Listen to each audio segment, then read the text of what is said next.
Afrika linatakiwa kuweka mazingira mazuri zaidi ya ukuaji wa teknolojia ya kidijitali katika kujifunza na kufundishia. Serikali yatoa ndege kwa timu ya Simba kuelekea mchezo wa kwanza wa fainali ya kombe la shirikisho nchini Morocco dhidi ya RS Berkane tarehe 17 mwezi huu. Habari ya asubuhi mtazamaji wa Channel 10 popote pale ulipo, karibu katika taarifa ya habari ya asubuhi. Hii ni habari njema, mimi ni Salma Shabani. Tunaanzia huko Vatican. Kardinali Robert Prevost kutoka Chicago nchini Marekani ametangazwa kuwa papa mpya. Papa mpya Robert Prevost anajulikana kama Papa Leo. Hadi kuchaguliwa kwake alikuwa akihudumu kama mkuu wa dikasteri. Hadi kuchaguliwa kwake alikuwa akihudumu kama mkuu wa dikasteri wa kanisa kwa maaskofu, ambapo Peskov ametumia muda wake mwingi akitumikia nchini Peru na ana uraia wa Marekani na Peru. Moshi mweupe umeonekana ukifuka kutoka kwenye bomba la moshi katika kanisa la Sistine Chapel. Ni wazi mchakato wa upigaji kura ulikuwa umekamilika na makardinali wamemchagua mrithi wa Papa Francis. Shangwe na vigelegele kutoka kwa waumini wa kanisa Katoliki vilisikika katika maeneo tofauti ya dunia baada ya mchakato wa kumchagua mrithi wa Papa Francis kuonekana umekamilika.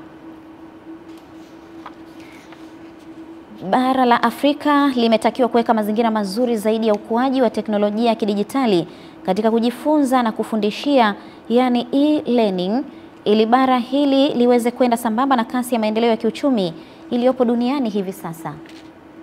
Wito huo umetolewa jijini Dar es Salaam na naibu waziri mkuu na waziri wa nishati Mheshimiwa Doto Biteko wakati wa ufunguzi rasmi wa kongamano la 18 la Afrika kuhusu matumizi ya teknolojia ya kidijitali katika kujifunza e-learning, ambapo amesisitiza haja ya Afrika kukumbatia mageuzi ya kidijitali. Zaidi ya mawaziri 20 na wawakilishi kutoka nchi mbalimbali za Afrika wapo jijini Dar es Salaam kuhudhuria kongamano hili la siku 3 linaloambatana na maonesho, ambapo lengo lake hasa ni kujadiliana na kubadilishana uzoefu kuhusu matumizi ya teknolojia ya kidijitali katika kujifunza. Africa must continue strengthening its enabling environment for local startups by creating supportive policies that nurture innovation and entrepreneurship. Naye waziri wa elimu, sayansi na teknolojia Profesa Adolf Mkenda amebainisha kwamba kongamano hili limewakutanisha wadau mbalimbali kwa lengo la kubadilishana mawazo na uzoefu wa jinsi mifumo ya kidijitali inavyotumika katika elimu. Najma Abdallah, Channel 10, Dar es Salaam. Ukweli sana Najma Abdallah. Nchi wanachama mkataba wa Lusaka zimehimiza mshikamano wa bara la Afrika katika kudhibiti uhalifu wa wanyamapori na biashara haramu ya mazao ya misitu, wakisisitiza kuwa uhalifu huu hauna mipaka, hivyo unahitaji ushirikiano wa pamoja wa nchi zote barani Afrika. Jamila Omari anaarifu zaidi.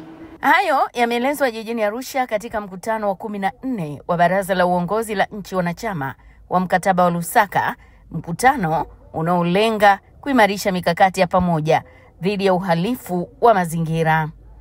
Tunahimiza nchi zote za Afrika zote waweze kuja waungane na sisi, kwa sababu zile shida za uhalifu kwa wanyama wetu na misitu zetu haijui mipaka. Tusiposhikana wote, tutaona wahalifu watatoka nchi hii waende ingine, lakini tukiwa pamoja tutaziba yale mashimo wanatumia na tutaweza kukumbatiana na ile uhalifu tumeona na tutakuza Afrika yetu.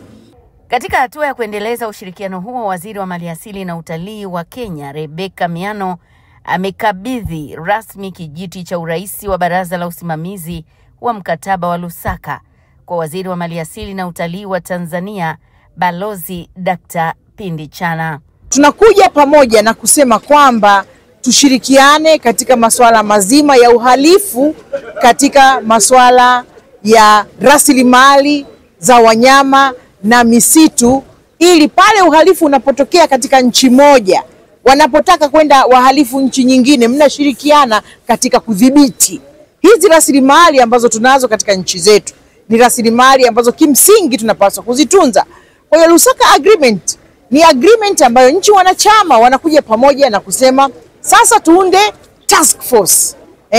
Task force hii itasaidia kudhibiti, kwa sababu kuna watu wanafanya uhalifu, wanaua wanyama wetu, wanachukua nyara kinyume na taratibu, wanakimbilia nchi moja au nyingine. Kwa hiyo nchi wanachama tukasema lazima tuje pamoja chini ya mwamvuli wa Lusaka Agreement Task Force tuweze kushirikiana. Kwa pamoja, nchi hizi zinaamini kuwa kwa mshikamano na hatua za pamoja, Afrika itaweza kulinda urithi wake wa asili dhidi ya vitisho vya kimataifa vya ujangili na uhalifu wa misitu. Jamila Omar, Channel 10, Arusha. Baadhi ya wakulima wa zao la mahindi kwenye halmashauri ya mji wa Handeni mkoani Tanga wanakabiliwa na changamoto ya wadudu aina ya viwavi jeshi waliovamia mashamba yao na kushambulia zao hilo, hali ambayo inaweza kusababisha wakulima hao kukosa mavuno ya uhakika. Tupate taarifa zaidi. Hali ndio kama hivi ninavyoniona. Mahadia hali yangu kwanza ni mgonjwa na pressure. Nikiangalia nikiona hivi roho pia inanipeleka mbali. Wakielezea changamoto hiyo, wakulima hao wamesema kuna wadudu wanaoshambulia hasa mbelewele na majani yake, yanapelekea mpaka muhindi kuzoofika na ustawi kuwa mdogo. Kwa tunaomba hilo serikali mniangalie, mweze kutusaidia kwenye upande wa kilimo, kwa sababu tunatumia nguvu kubwa sana kujiwekeza kwenye kilimo, ila mwisho wa siku mapato ni kidogo kutokana na huu ugonjwa unaotuathiri. Wadudu hao mimi sijui wenyewe wanahitaji wadudu hao. Maana mimi siwaelewi, mimi nishakuwa mzee. Siwajui, lakini wanasambulia sana mahindi yangu jamani. Kwa hiyo naomba msaada, msaidie kuja kuweka dawa. Mkurugenzi wa halmashauri ya mji wa Handeni Bi Mariam Ukwaju anakiri kuwepo kwa changamoto hiyo, huku akieleza hatua ambazo wameanza kuzichukua, na mwenyekiti wa halmashauri ya mji wa Handeni Musa Mkombati akitoa maelekezo kwa wataalamu wa kilimo katika kukabiliana na changamoto hiyo ya wadudu wanaendelea kuharibu mazao ya wakulima. Tumepata changamoto ya viwavi jeshi kwa wakulima wetu, lakini tumeshachukua hatua. Tumepata dawa lita 1500 kutoka taasisi ya kuzuia visumbufu TPHPA. Kwa hiyo muda wote dawa ile itapokelewa na tutasambaza kwa wakulima bure kabisa kwa ajili ya kupambana na changamoto hii. Tunao changamoto ya wadudu wasumbufu kwenye maeneo yenu. Imani yangu kila mtendaji kata ataelekeza maafisa ugani alionao kupata takwimu sahihi za maeneo ambayo yameathirika na wadudu hawa wasumbufu wa mazao. Kwa kufanya hivyo itamwezesha mkurugenzi na timu yake kufuatilia na hatimaye wakulima hawa wapate dawa ambazo zitakwenda kuwasaidia kuokoa mazao yale ambayo sisi kama halmashauri tuna matarajio wakivuna, tuna matarajio ya kukusanya ushuru wa mazao. Kutoka wilayani Handeni mkoani Tanga, mimi ni Ernest Mbezi, Channel 10. Kamati ya siasa ya mkoa wa Dar es Salaam imepongeza serikali kwa hatua yake ya ujenzi wa kituo cha kisasa cha kupozea umeme cha 33 kV kinachojengwa eneo la Mabibo, ambacho kitamaliza tatizo la kukatika kwa umeme katika maeneo mengi ya jiji la Dar es Salaam. Hamisi Suleimani ana taarifa zaidi. Mwenyekiti wa CCM mkoa wa Dar es Salaam Abasi Mtemvu pamoja na wajumbe wa kamati hiyo wakiwa katika ziara ya ukaguzi wa miradi ya maendeleo katika wilaya ya Ubungo walitembelea kituo hicho ambacho ujenzi umefikia 68%, huku kikitarajiwa kukamilika mapema mwaka huu. Mradi ni mkubwa na kwa kweli sasa hivi kwa kiasi kikubwa wote mashahidi, kero ya umeme imepungua, na pale ambako umeme hakuna ni kwa ajili ya miundombinu kama haya, lakini sasa tuna umeme wa kutosha. Lakini tuzidi kupeleka shukurani na pongezi kwa rais wetu kipenzi kabisa. Tumesikia hapo. Kwa mimi ni watoe hofu wa Tanzania wote na wana Ubungo kwamba tatizo la umeme linatatulika, na kazi hiyo nyinyi wenyewe waandishi wa habari hapa mnashuhudia kuona vifaa ambavyo viko site na kazi inafanyika. Kwa tunaamini kabisa kwamba mahitaji ya umeme tunaenda kuyatekeleza kama ambavyo tumeahidi. Na mradi huu unakwenda kunufaisha mkoa mzima wa Dar es Salaam. Kituo hiki sio kwamba kitanufaisha Ubungo peke yake, ni mkoa mzima wa Dar es Salaam. Kuna laini ambazo zitatokea hapa kuelekea maeneo mengine ambayo yanahudumia mkoa mzima wa Dar es Salaam. Miradi mingine waliotembelea ni pamoja na mradi wa booster wa tanki la maji safi ya DAWASA, mradi wa ujenzi wa madarasa shule sekondari Mbezi Inn, pamoja na ukaguzi wa jengo la upasuaji ya wodi ya wazazi kata Makurumla, ambao hata hivyo ujenzi wake umekuwa wa kusuasua. Nafika mahala hela zipo, mkandarasi hajalipwa, kazi zinachelewa. Sasa hii mtatupunguzia kura, kusema kweli. Na tumekuwa pole sana. Mpaka watu wanauliza mbona kwa mbunge ulikuwa mkali, siku hizi umekuwa mpole. Nasema nazeeka sasa ukifanya ukali na vijana wa sasa. Na ukali, lakini tuna meya, tuna naibu meya, ndio wasimamizi wetu. Huyu ndio fundi mkuu ambaye tumempa mradi hapa, na taarifa nilizonazo alikuwa anasuasua. Sasa mimi kwa sababu chama kimeshanielekeza hapa leo kabla ya saa 1 usiku anapaswa aniletee mpango kazi wa namna gani jengo hili litamalizika ndani ya muda tulioupanga. Kazi hapa itafanyika asubuhi, mchana na usiku. Hamisi Suleiman, Channel 10, Dar es Salaam. Zikiwa zimetolewa zaidi ya shilingi bilioni 18 kati ya bilioni 23 kwa ajili ya kuhakikisha mradi wa maji wa Morong'anye ambao utalisha wakazi wa wilaya ya Morogoro unamalizika, madiwani wa wilaya hiyo wamepata sintofahamu na kuiomba serikali kuingilia kati ili kujua mzizi wa mradi huo kutoendelea kutekelezwa. Taarifa zaidi na Jimmy Mengele. Matumaini ya kumalizika tatizo la maji safi kwa wakazi wa wilaya ya Morogoro lilianza kuonekana mnamo mwaka 2024 baada ya serikali kutenga zaidi ya shilingi bilioni 23 ili kuendelezwa kwa mradi wa maji wa Morong'anye, ambapo mwaka mmoja sasa umepita na mradi huo unaonekana kusuasua licha ya serikali kuwa imeshatoa zaidi ya shilingi bilioni 18 za utekelezaji wake. Ule mradi wa Morong'anye ambao unazingatiwa kutekeleza vijiji 24, thamani ya fedha bilioni 23, mpaka leo tunaona ukarabati. Swala la msingi ni lini mradi utaenda kukamilika? Mwenyekiti, pale kwenye kata ya Mgazi kijiji cha Bilimorembe kuna mradi huo wa maji wa Mwasa, lakini kila ahadi wanazoahidi inakuwa shida sana kutekeleza ule mradi. Sasa sijajua tatizo ni nini. Walituambia kwamba mwezi wa 10 utakuwa tayari 2024. Sasa tuko 2025. Je, viongozi wa serikali na wakala wa maji safi na usafi wa mazingira vijijini RUWASA wana nini cha kusema kuhusu changamoto hiyo? Changamoto iliyokuwa imejitokeza, kuna maeneo 5 ya kwenye makorongo ambapo tumepita bomba za chuma.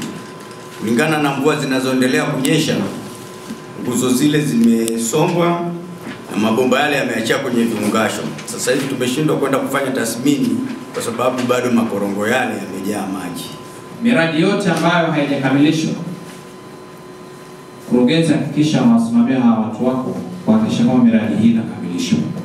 Kwa sababu tunaenda kutafuta kura za Mheshimiwa Rais, tunaenda kutafuta kura za wabunge na wadiwani wanayotokana hasa na Jimmy Mengele, Channel 10, Morogoro. Mke wa rais wa Zanzibar na mwenyekiti wa Baraza la Mapinduzi Mama Mariam Mwinyi amesema kutokana na juhudi mbalimbali za kuboresha huduma za afya Zanzibar, vifo vitokanavyo na uzazi vimepungua visiwani humo. Ni katika uzinduzi wa wiki ya afya Zanzibar iliyofanyika Golden Tulip, Mama Mariam Mwinyi ndiyo anaeleza hayo wakati akizungumza na wananchi baada ya kutembelea mabanda 50 ya maonyesho ambayo yamewekwa wataalamu wa afya kutoka maeneo mbalimbali. Jitihada zote hizi zimechangia kupungua kwa vifo vya mama wajawazito kutoka 166 hadi 145 kwa kila vizazi hai 100,000.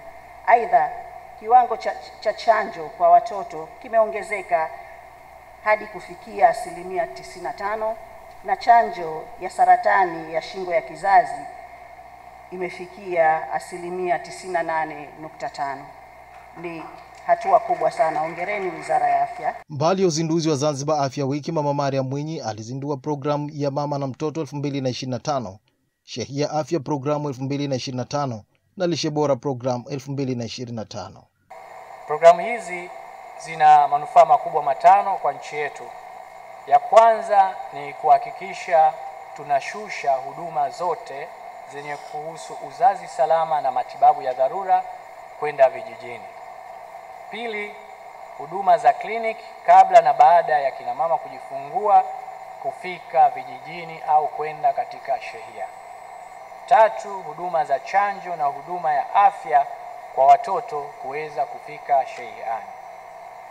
4, msaada wa lishe na unyonyeshaji kuweza kuwafikia mama wote Zanzibar katika kila wilaya.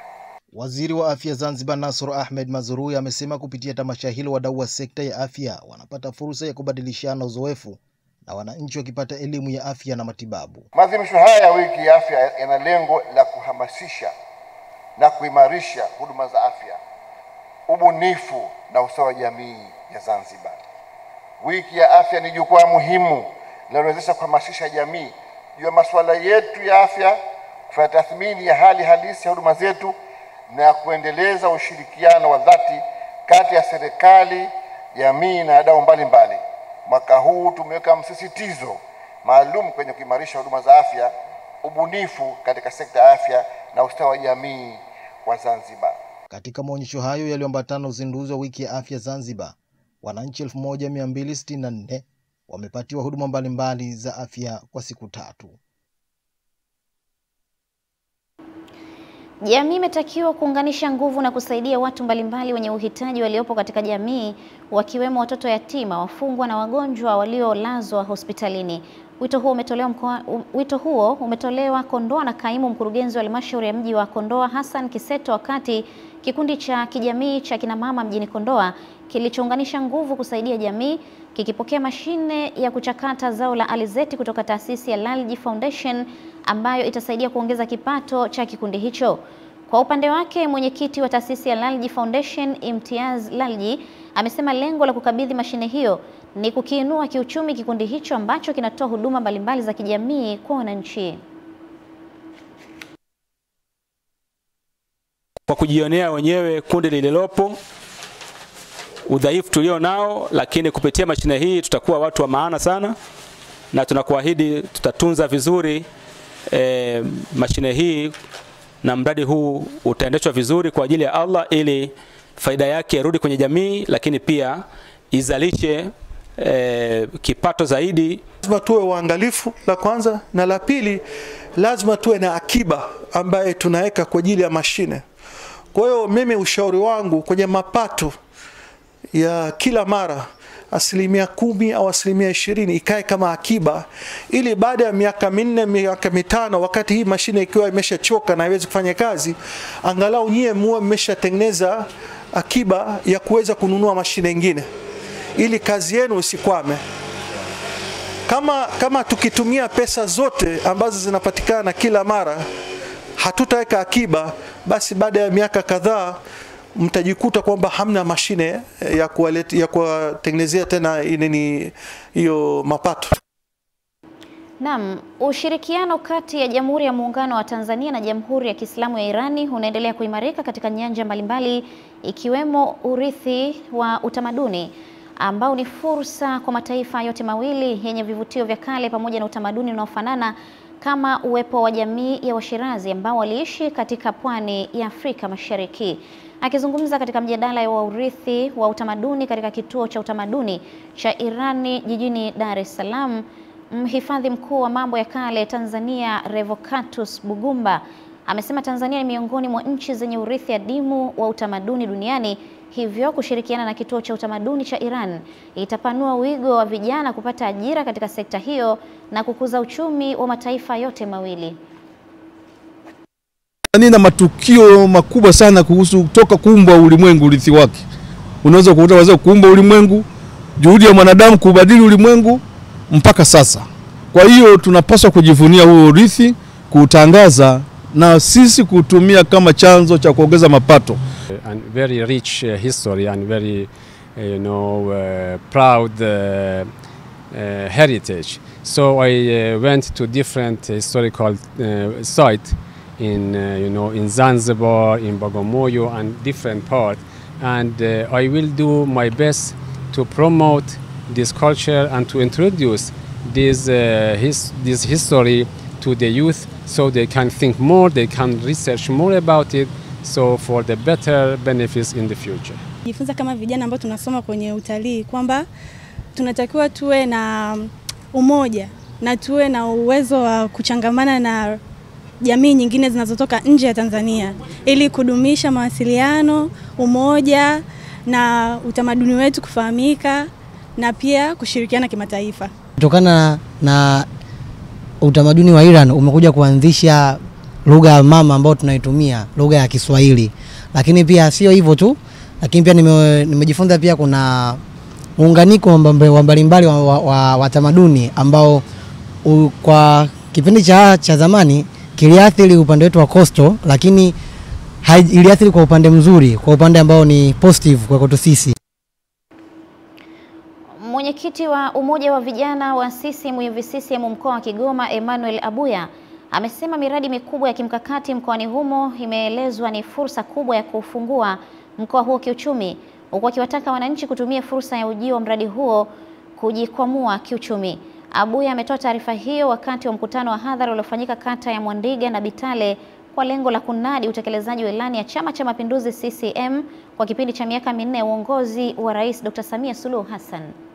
Ziara ilianza na uzinduzi wa mashina ya Umoja wa Vijana katika kata ya Mwandiga na Bitale katika halmashauri ya wilaya Kigoma mkoani Kigoma. Kisha mkutano wa hadhara kwenye kata ya Bitale ambapo Emmanuel Abuya alieleza utekelezaji wa miradi ya maendeleo mkoani Kigoma ni fursa ya ukuaji wa uchumi na hivyo kuwataka wananchi kutumia fursa hiyo ipasavyo kujiletea maendeleo yao na taifa pia. Mama Samia ametuletea fedha, tunajenga chuo kikuu kishiriki cha Muhimbili hapa Kigoma. Mnajua kata ya Simbo pale, Mama Samia Suluhu Hassan analeta fedha, kimejengwa chuo kikuu cha fedha pale. Pigia makofi Mama Samia. Na kimeshasimama tayari. Vyuo vikuu vikija kwenye mkoa wetu vitachochea uchumi. Haya mazao yetu, hizi nanasi tunazouza shilingi 200, 500, tutauza shilingi 3000, 2000. Vyuo vikuu ndio vimeukuza mkoa wa Dodoma. Vyuo vikuu ndio vimeukuza mkoa wa Iringa. Sambamba na hilo, Abuya alitoa wito kwa vijana wenye sifa kujitokeza kugombea katika nafasi mbalimbali za uongozi katika uchaguzi mkuu 2025. Vijana mkajitokeze kugombea nafasi mbalimbali za uwakilishi kwa maana ya udiwani na ubunge. Tumejipanga vizuri sana kuwaletea wagombea wanaokidhi haja na matarajio yenu. Tunataka tuwaletee wagombea wenye haiba ya Mama Samia, wagombea wanaopenda watu, wagombea wanaopokea simu za wananchi, wagombea wanaojibu kero na matarajio ya wananchi wa Kigoma vijijini. Baadhi ya wananchi akiwemo Juma Keleta, mkazi wa Bitale, anaeleza wamepata maendeleo makubwa ambayo wanajivunia, huku wakitoa ombi kwa serikali kukamilisha baadhi ya miradi ambayo haijakamilika. Tuletea manufaa sisi watu wa Kigoma. Asilimia kubwa umeme upo kijijini. Muomba rais atusaidie kuhusu barabara. Lakini pia bado maji kijiji chetu yanasumbua sana. Mwajabu Hoza, Channel 10, Kigoma. Mtazamaji, na katika michezo tunaarifiwa kwamba Waziri wa Habari, Utamaduni, Sanaa na Michezo Profesa Palamagamba Kabudi ametangaza jana bungeni kuwa serikali ya Jamhuri ya Muungano wa Tanzania itatoa ndege maalum kwa ajili ya kuipeleka klabu ya Simba nchini Morocco kushiriki mchezo wa kwanza wa fainali ya Kombe la Shirikisho barani Afrika. Waziri Kabudi amesema kuwa uamuzi huo umetolewa na serikali inayoongozwa na Rais Dr. Samia Suluhu Hassan kama sehemu ya kuunga mkono mafanikio ya timu hiyo ambayo imefuzu kucheza hatua ya fainali dhidi ya klabu ya RS Berkane ya Morocco. Ameeleza kuwa hatua hiyo inalenga kuipunguzia timu hiyo uchovu wa safari ndefu na mizunguko isiyo ya lazima ambayo ingeweza kutokea endapo wangesafiri kwa ndege za kawaida za abiria ambazo hupitia mataifa mbalimbali kabla ya kufika Morocco. Naomba kuhitimisha kwa kueleza kwamba baada ya mafanikio makubwa ya timu ya Simba na sasa inaingia kwenye mchezo wa kwanza wa fainali ya Kombe la Shirikisho linaloandaliwa na CAF, ambapo klabu ya Simba inakwenda Morocco kupambana na klabu ya RS Berkane. Serikali ya Jamhuri ya Muungano wa Tanzania inayoongozwa na Dr. Samia Suluhu Hassan imefanya maamuzi ya kutoa ndege itakayoipeleka klabu ya Simba Morocco kwa ajili ya mchezo huo. Naam, mwisho wa taarifa ya habari ya asubuhi njema mtazamaji kwa leo hii, na tunakwenda mapumziko mafupi. Tukirejea hapa tutakuja kupitia vichwa vya habari vya magazeti ya siku ya leo. Mimi ni Salma Shabani.